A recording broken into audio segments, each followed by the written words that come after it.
यही Jaipur bomb blast का case हुआ था। वसुंधरा राजे जी मुख्यमंत्री थी। केस को फास्ट ट्रैक में डाला गया। समय रहने के अंदर लोअर कोर्ट में जयपुर बम ब्लास्ट के कातिलों को, टेररिस्टों को फांसी की सजा सुनाई गई। फांसी की सजा सुनाई गई जब वसुंधरा जी मुख्यमंत्री थी। लेकिन उसके बाद जब कांग्रेस पार्टी की सरकार आई तो लंबे समय तक सुनवाई टलती रही।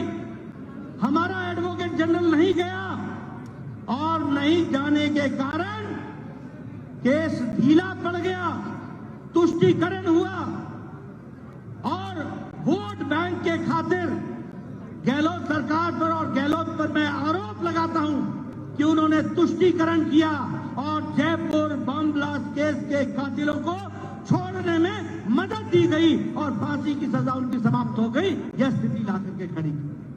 बताइए, ऐसे पक्षपातपूर्ण रहने वाले राजा को रखना है क्या? ऐसे मुख्यमंत्री को रहने देना है क्या? आज राजस्थान में दंगों की संख्या 1200 से ज्यादा दंगों की संख्या हो गई और उसी तरीके से बड़ी संख्या में ये जो दंगई हैं इनको भी छोड़ने का काम अगर किसी ने किया है तो वह गहलोत सरकार ने किया। अभी अभी मुझे पता लगा कि एक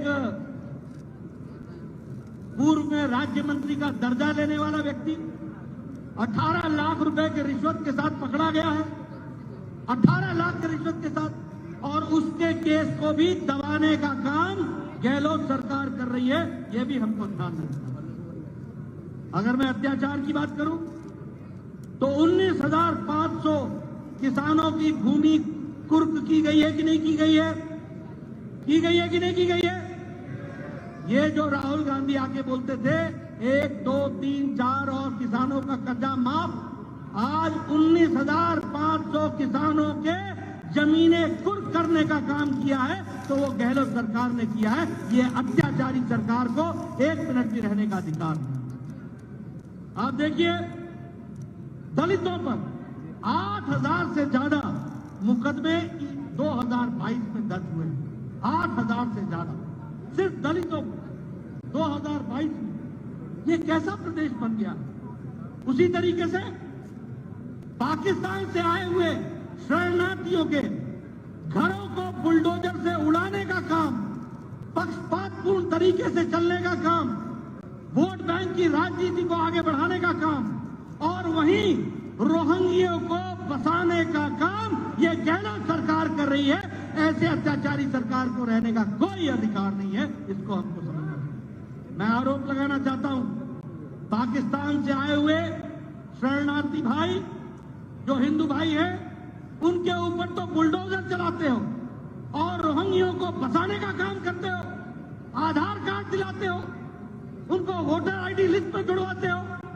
आप बताइए, ऐसी अत्याचारी सरकार रहनी चाहिए क्या? ऐसी सरकार जो वोट के लालच में वोट बैंक खड़ा करने का काम करे और देशद्रोहियों को समर्थन करे, ऐसे लोगों को रहने देना है क्या?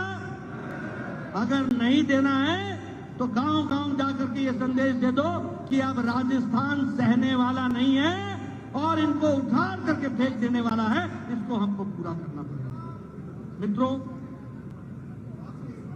मैं ये सारी बातें आपके सामने इसलिए कह रहा हूं कि उत्पीड़न में नंबर 1, पक्षपात में नंबर 1, अत्याचार में नंबर 1 ये है यूपीए की